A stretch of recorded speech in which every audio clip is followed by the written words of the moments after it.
Seguimos con el tema leyendo y entendiendo las escrituras. Nos quedamos con el punto número 4, meditación. Lo que sigue son las propiedades que deben acompañar a nuestra lectura, de las cuales la primera es la meditación, cuya falta hace que los hombres se vayan sin fruto, aunque lean u oigan con diligencia. La meditación hace que lo que hemos leído sea nuestro. Es bienaventurado el que medita en la ley día y noche, como dice el Salmo 1, del 1 al 2. La meditación es o bien de la mente y el entendimiento, o del corazón y los afectos.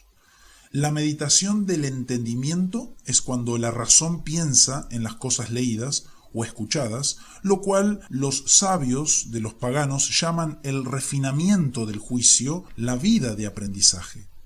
Aquellos que carecen de esto, por mucho que hayan oído o leído, nunca tendrán un juicio sano y sólido. Y por esta causa se dice que los más grandes eruditos no son los hombres más sabios.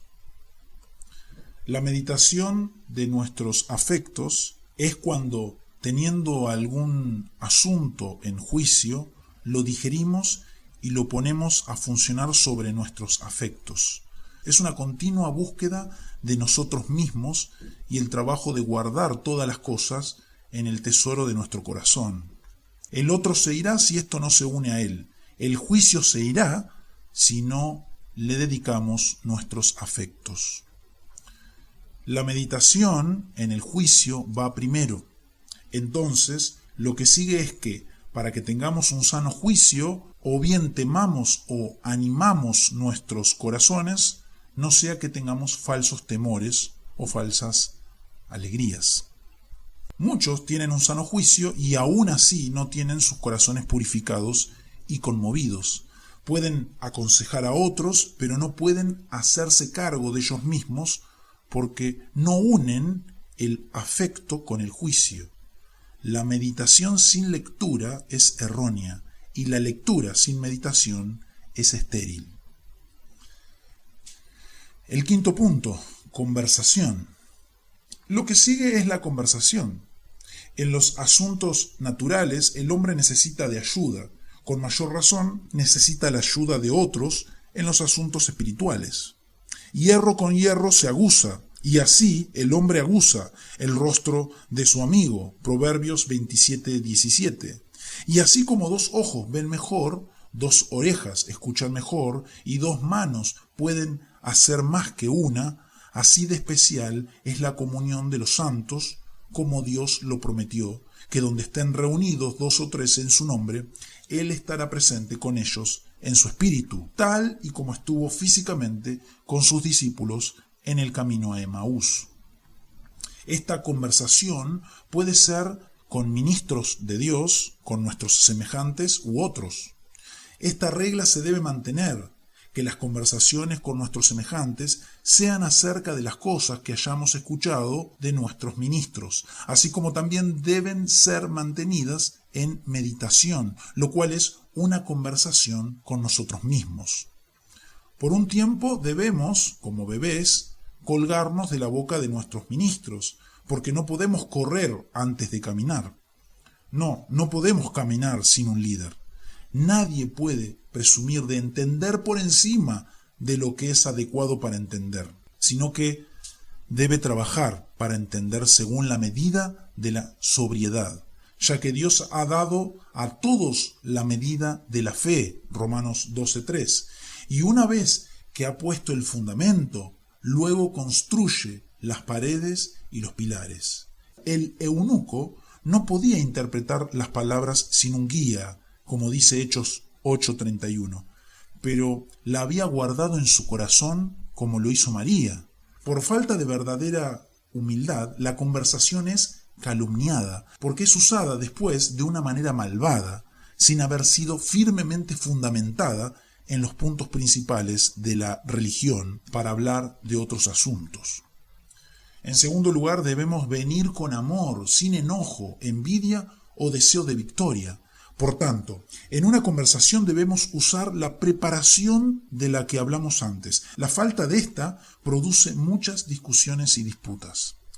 Finalmente debemos procurar que las cosas sean honestas delante de todos los hombres, para que se hagan sabiamente, sin confusión ni destrucción, y no hacia una gran multitud a la que podamos mostrar nuestras obras delante de los hombres, ni con las puertas cerradas de forma que nadie pueda oír. Esta es la diferencia entre la conversación entre los piadosos o religiosos y los conventículos de los herejes. El sexto punto es fe. Lo que sigue es la fe. La palabra debe estar mezclada con la fe, pero no les aprovechó el oír la palabra por no ir acompañada de fe en los que la oyeron. Esto está en Hebreos 4:2. Pero no todos tienen fe. Por eso el profeta Isaías dijo: ¿quién ha creído a nuestro anuncio? Pero cuando venga el Hijo del Hombre, ¿hallará fe en la tierra? Dice Lucas 18:8. Todo lo anterior debe ser usado para refinar nuestra fe.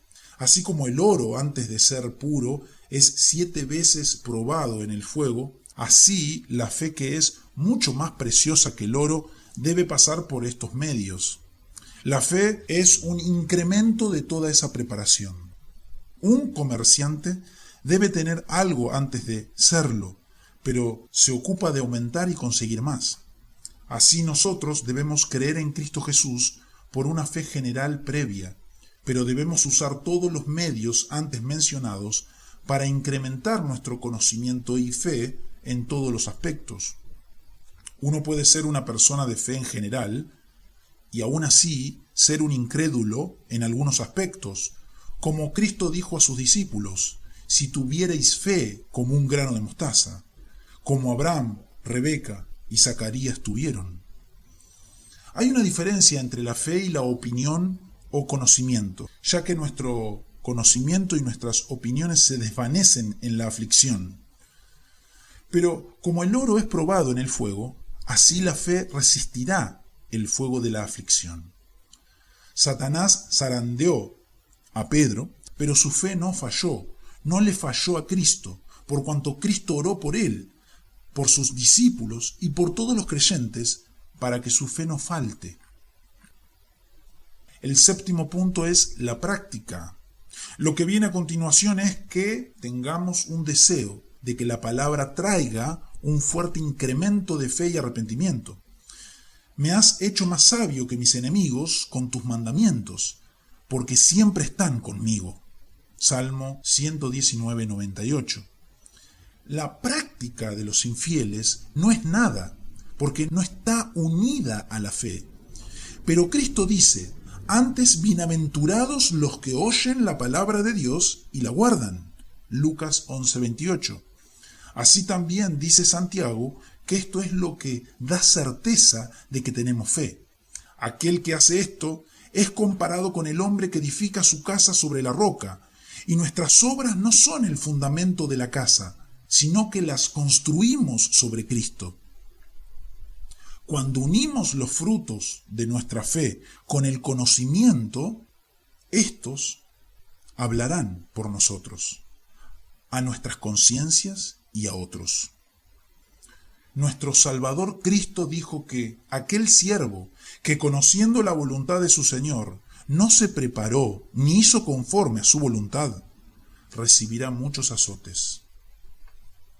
En Lucas 12:47. Porque es peor ofender sabiendo que hacerlo por ignorancia. ¿Y por qué habría Él de darnos algo más si no ponemos en práctica lo que ya tenemos? Porque al que tiene se le dará, y al que no tiene, aún lo que tiene se le quitará. ¿Por qué muchos de los que escuchan la palabra continúan o aumentan su ceguera?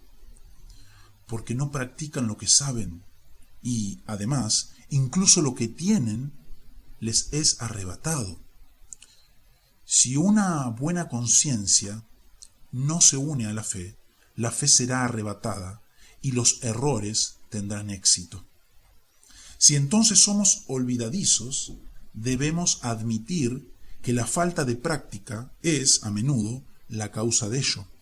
La regla de la razón en todas las cosas es que la mejor manera de aprender es con la práctica. Entonces, cuanto más si practicamos, Dios aumentará nuestros talentos. El octavo punto es la oración.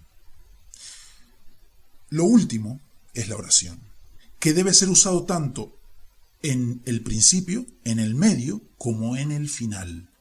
La oración debe estar en todos los medios anteriores, porque sin ella no podemos usarlos ni obtener ninguna bendición de ellos. La oración contiene bajo ella la oración y la acción de gracias. En cuanto a la oración, es evidente que debe ser usada cuando leemos, antes bien, como está escrito, cosas que ojo no vio, ni oído oyó, ni han subido en corazón de hombre, son las que Dios ha preparado para los que le aman. Lo que significa no solo las alegrías en el reino de los cielos, sino también las contenidas en la palabra. Y de nuevo en el mismo lugar, porque ¿quién de los hombres sabe las cosas del hombre, sino el espíritu del hombre que está en él? Así tampoco nadie conoció las cosas de Dios, sino el espíritu de Dios, como dice 1 Corintios 2:11. Y si debemos orar cuando llegamos a nuestra comida y bebida, para que Dios nos nutra con ellas, entonces ¿cuánto más debemos orar a Dios para que nos nutra con su palabra? Porque de lo contrario no podemos sacar provecho de ella. Y así como nadie se atreve a tocar la comida y la bebida antes de orar, y no tenemos ningún derecho sobre ella antes de que nos sea santificada por la oración, así, cuán insolentes son los que se atreven a tocar el libro de Dios sin orar, o piensan que de otra manera tienen derecho a él. Pablo puede plantar y Apolo puede regar, pero el crecimiento lo da Dios. Así que si algunos todavía son insensibles, aunque ya han oído mucho, es porque Dios no les ha revelado su voluntad. Los hombres pueden ser diligentes, pero errarán si Dios no les da su espíritu. Y aunque mediten y consulten, serán castigados por dar libertad a su cerebro errante y a su lengua, a menos que oren por el Espíritu de Dios. Muchos descansan en el conocimiento y carecen de fe porque les falta la oración. Y nosotros descansamos en el conocimiento y nunca practicamos porque no oramos a Dios para que escriba su ley en nuestros corazones por su Espíritu, para que ahora, no nosotros, sino Él, pueda obrar en nosotros. Aquellos que toman cualquier cosa en mano sin oración, aunque digan que aborrecen el pecado, de todos modos lo practican, porque toman sobre ellos poder en sí mismos. En cuanto a la acción de gracias, si estamos obligados a alabar a Dios cuando ha alimentado nuestros cuerpos, ¿cuánto más cuando ha alimentado nuestras almas? ¿Se ofenderá Dios justamente con nosotros si no le agradecemos por nuestro refresco, con las carnes, el sueño y las demás cosas? ¿Y no temblaremos por temor a la venganza si no hemos alabado a Dios por cualquier luz o cualquier movimiento bueno que haya puesto en nosotros? Por falta de ella, a la iluminación le sigue la oscuridad, y a los sentimientos le siguen la muerte. Y así es como Satanás se dispone a quitarnos todas las bendiciones de Dios. David dice: bendito tú, oh Jehová, enséñame tus estatutos. Esto muestra que debemos alabar a Dios antes de venir a leer. Muchos son fervientes para pedir, pero fríos para dar gracias. Y si damos gracias a Dios, nos facilitaría mucho pedir, y Dios no nos castigaría quitándonos sus favores.